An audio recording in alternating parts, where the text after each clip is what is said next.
Buenos dias from King's Cross. This is the Rorschach Spain update from the 25th of June, 2026. Quick summary of what's going down in Spain.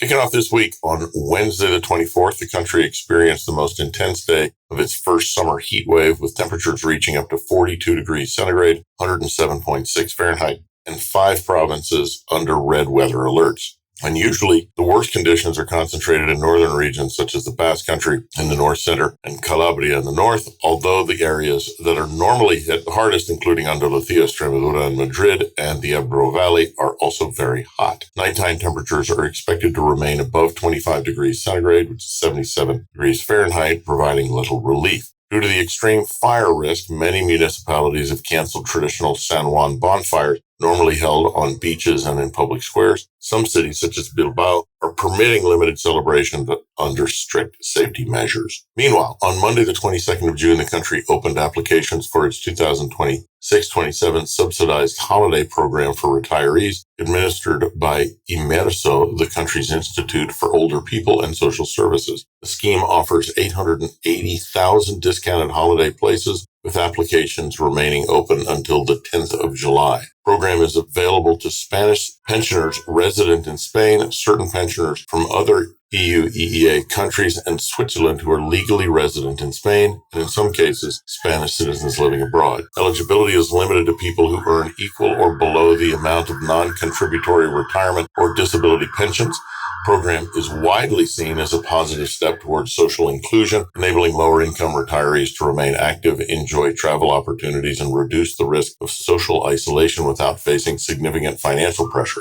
Moving to transport, on Wednesday, the 24th, the country approved a major road safety reform that introduces stricter rules for electric scooters, cyclists, motorists, and pedestrians. It also sets the minimum age of 15 for riding electric scooters. And that's not all. From October 2026, users must also wear helmets, use lights, and wear reflective clothing at night or in poor visibility. Those using scooters for work will be required to wear effective vests at all times, with violations carrying on-the-spot fines of up to €200. The reforms also strengthen protections for cyclists. Drivers overtaking cyclists must slow down by at least 20 kilometers, 12 miles per hour, below the speed limit and change lanes completely where possible. Cyclists will be allowed to ride in the center of urban lanes, while motorists must keep a minimum 5-meter following distance.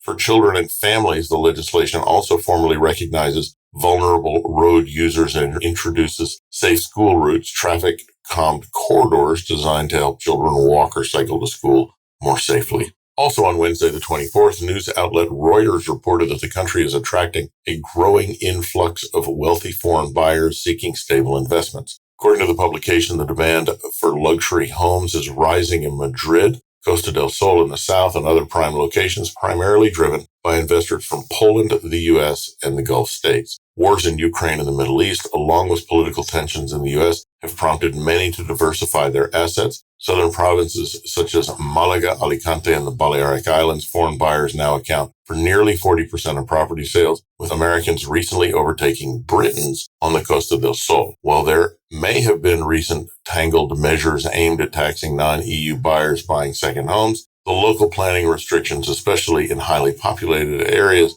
doesn't seem to have cooled the influx just yet. On with the World Cup update from last week. On Sunday, the 21st, the national football team bounced back emphatically from their shock goalless draw with Cape Verde by beating Saudi Arabia 4-0. As predicted, teenage star Lamine Yamal dominated the first half. Yamal opened the scoring of the 11th minute, becoming only the second player aged 18 or younger to score the first goal in the World Cup match, following Pelé in 1958. The results move Spain to the top of Group H and restores confidence ahead of a crucial clash with Uruguay this Saturday.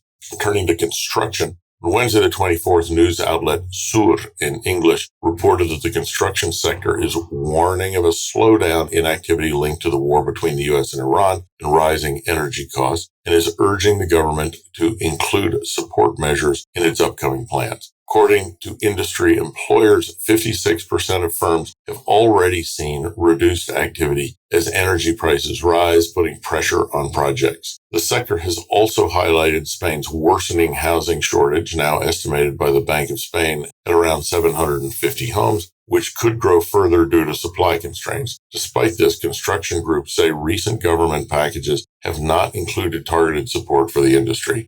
Employers also warn of potential job risks in a sector that already employs around 1.5 million people, but still needs hundreds of thousands more workers to meet demand. Moving to digital, on Wednesday the 24th, the University of Zaragoza announced plans to strengthen its digital infrastructure by building 2 new data centers as part of a 1.5 million euro project aimed at improving processing power, storage capacity, and service reliability. The plan includes a main facility on the San Francisco campus and a backup disaster recovery center on the Rio Ebro campus, both in Zaragoza. The upgrade is designed to make the university's system more resilient and ensure continuity of critical digital services, with both centers expected to become operational in 2027. For the country, this plan aims to strengthen public digital infrastructure and resilience across important institutions like universities, helping to modernize the country's broader education and technological systems for the future.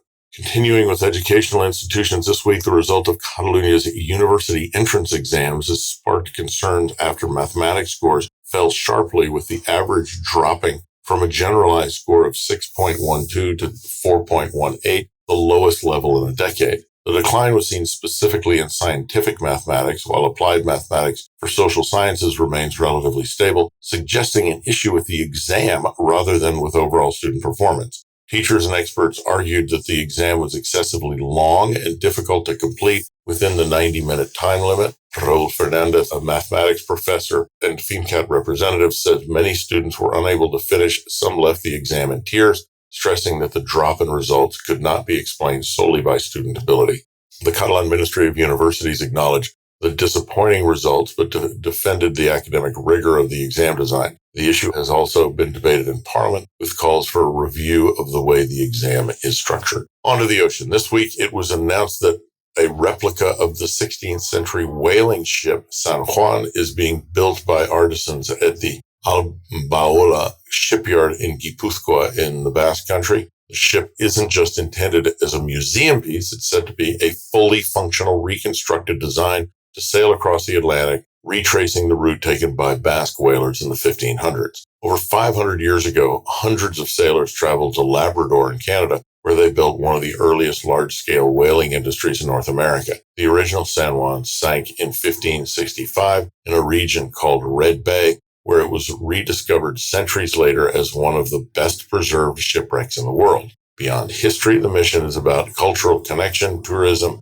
and shared heritage, reviving the forgotten maritime highway between two distant communities. And finally, writer Dermot Corrigan writes in the New York Times about the World Cup's rare unifying effect in Spain. He explores how La Roja becomes a shared national symbol across regions often divided by politics and identity. From Catalonia to the Basque Country and Andalusia, during major tournaments, fans say club rivalries and political tensions fade as support rallies for the national team. The article also highlights how unity in the context of Spain's successful late 2000s era lifted national morale during economic hardship. To read the whole article, head to the show notes. And that's it for this week. Thanks for joining us. Anything to ask or tell us, email at info@rorschach.com. Hasta la próxima.